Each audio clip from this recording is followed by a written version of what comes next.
ज्यादा बोलने से व्यक्ति का वैल्यू कम हो जाती है। इसीलिए तोल के मोल के मीठा सही सही अच्छा अच्छा और कम कम जरूरत के हिसाब से ही बोलना चाहिए। अच्छा बोलिए, हमारे घर में नल होते हैं, कोई ऊपर से नीचे पाइपलाइन में कहीं कोई लीकेज हो जाता है, पानी बिना जरूरत के निरंतर बहता रहता है, तो उसका परिणाम क्या होता है? टंकी में पानी ठहरता। हाँ, इसीलिए अकारण बेमोल बोलते रहने से तप खत्म हो जाता है, वो टिकता नहीं। हाँ, तप चला जाता है और इसको तप कहते हैं। संत लिखते हैं कि सत्य बराबर तप नहीं और झूठ बराबर पाप।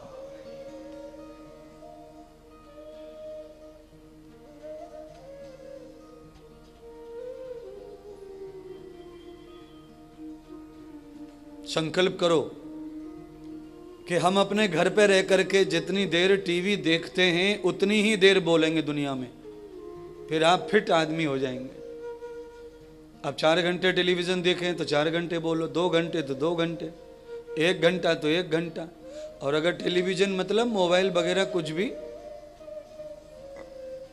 उतना बोलिए और कोशिश कीजिए कि कम से कम बोलने की जरूरत पड़े और काम ज़्यादा हो, वर्किंग ज़्यादा हो, योग्यता बढ़े, तप बढ़े, जप बढ़े, मेहनत बढ़े। केवल ये जो ऊपर ऊपर की सुकड़ बढ़ाई है ना, प्रशंसा, ये नकली होती है, ध्यान रखना। ये कागज की नाव में बिठा के तुमको गलाना डुबाना चाहते हैं। स्तुति सुनने से आदमी का नाश होता है।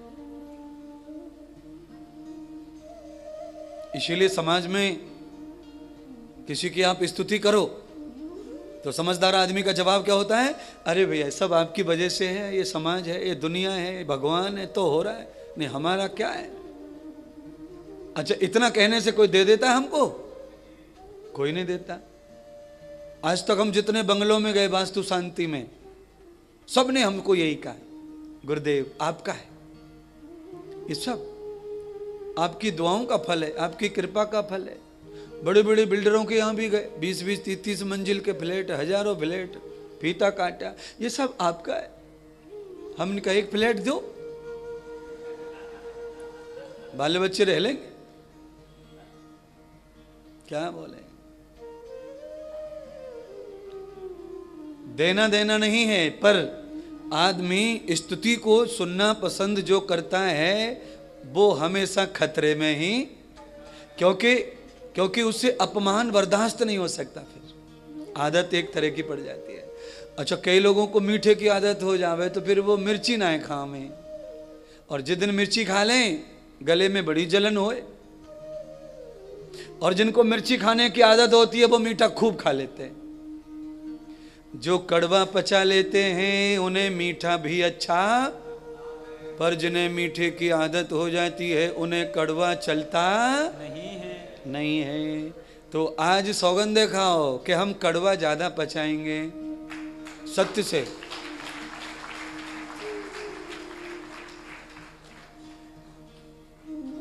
सम्मान सम्मान सम्मान सम्मान, बस सम्मान सम्मान सम्मान। हम सामान्य बन के नहीं रहना चाहते, प्रॉब्लम ये बड़ी है महाराज।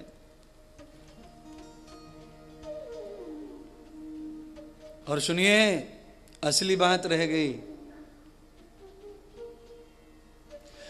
नदी में कितनी सारे प्रकार की चीजें बह के आती हैं और उनके बीच में एक लकड़ी का टुकड़ा भी बह के आता है।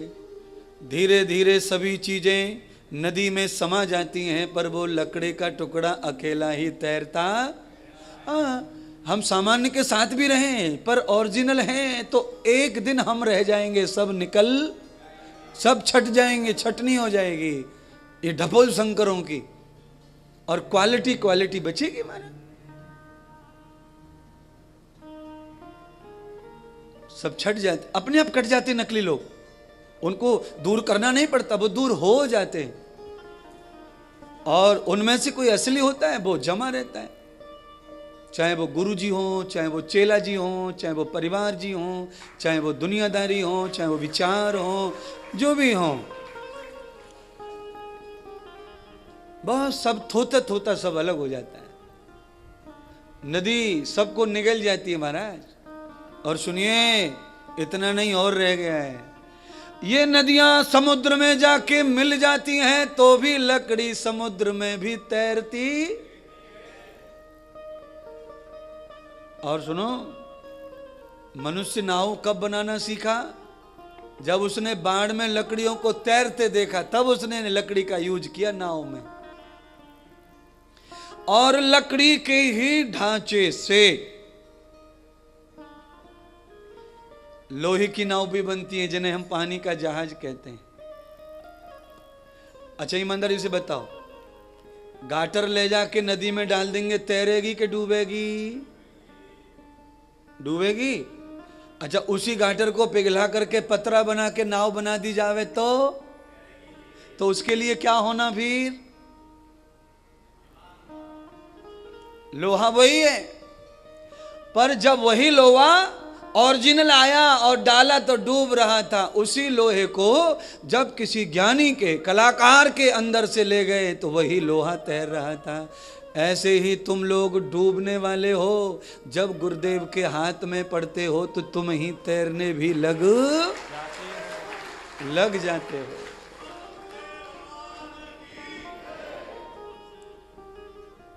तुम सब ओरिजिनली तो हो, मनुष्य हो, भव पार करने के लिए परमात्मा ने भेजा है, फिर भी भव में डूब रहे हो क्योंकि तुम ज्यों की त्यों चले गए। और सुनिए, दो तीन बातें और बढ़िया बढ़िया रह गई हैं।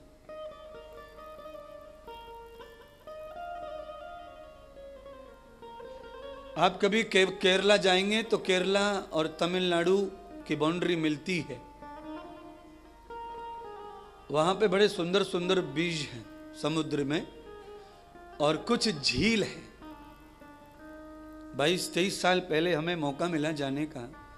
हम लगभग 7 दिन रहे झील में। तो झील में छोटी छोटी नाव हैं और उसी में रूम है, बाथरूम है, किचन है, भोजनालय है, सब है।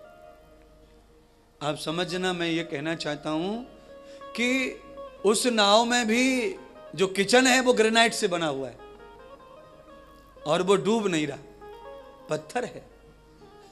टॉयलेट में भी वही लगाए हैं पात्र जो आपके घर में लगा हुआ है, पर वो डूब नहीं रहा है। अगर हम शौचालय में जो सफेद कलर का पात्र है उसको अगर हम पानी में फेंके तो क्या करेगा? वो तैरेगा कि डूबेगा? पर नाव में मैंने देखा नहीं डूब रहा है, समुद्र के जहाज में भी नहीं डूब रहा। हजारों बाथरूम है, हजारों टॉयलेट से, हजारों कमरे, होटल बने हुए हैं, सब में पत्थर लग रहे हैं, टाइल्स बिछ रही हैं, पर कोई नहीं डूब रही है। क्यों नहीं डूब रही हैं? क्योंकि वो किसी का सहारा ले रही हैं। किसका? नाव का। नाव का, लकड़ी का नहीं, नाव का। पानी का जहाज जो है ना वो लोहे से बनता है, स्टील का होता है।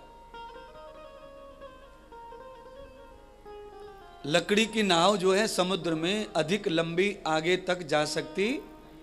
हाँ, उसका कारण है कि अंदर तूफान आते, तूफान में लकड़ी की नाव जो है जरा हल्की रहती है तो वो लुढ़क पुढ़क हो जाएगी।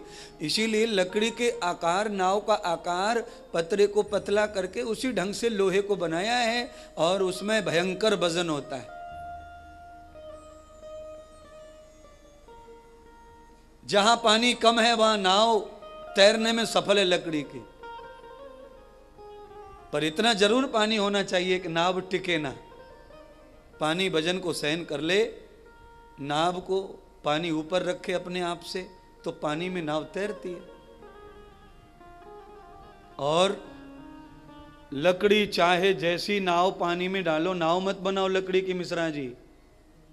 पेड़ पे भी अगर ऐसा ही पेड़ हो सूखा तो आप सीधा बैठ जाइए उसके ऊपर, भव पार हो जाएंगे। लकड़ी के अंदर ये पावर होती है। इसे ये पावर आई कहां से लकड़ी में, वो इंद्रदेव भी बता सकते हैं और कोई ढूंढे ढूंढे बता सकता नहीं है। सुनिए, लकड़ी के अंदर ये पावर इसलिए आती है क्योंकि लकड़ी के अंदर रोम होते हैं और रोमों में ऑक्सीजन होता है, और जहां ऑक्सीजन होता है वहां डूबने का कोई कार्यक्रम हो सकता नहीं है। लकड़ी में ऑक्सीजन पाया जाता है। आप कभी लकड़ी काटेंगे ना तो आप देखना लकड़ी में बारीक बारीक रोमे होते हैं, बाल जैसे छिद्र निकलते, और वो चीज लोहे में होती, वो लोहे में नहीं होती है। पर लकड़ी भी तब तैरती है जब उसके भार से भार पानी का ज्यादा होगा तो लकड़ी तैरेगी। नहीं तो आपने बहुत सारी लकड़ियों को, पेड़ों को नदियों के किनारे पानी में पड़े देखा होगा, पर तैरते, हाँ, कई आंधी में टूट जाए पेड़, पोखरा में पड़े रहे 20-20 साल तक, कहाँ सवाल है तैरवे को, क्योंकि पानी का भार कम है, पेड़ का भार ज्यादा है। इसलिए बंधुओं, भव सागर में तैरना है तो आपको भव सागर से ज्यादा भार अपने पुण्य का तैयार करना पड़ेगा, तब ही आप तैर पाएंगे। अगर आपका पुण्य का भार भव सागर से कम रहा तो आप तैर सकते हैं, या तो डूब जाएंगे या तो टिक जाएंगे, यात्रा समाप्त हो जाएगी।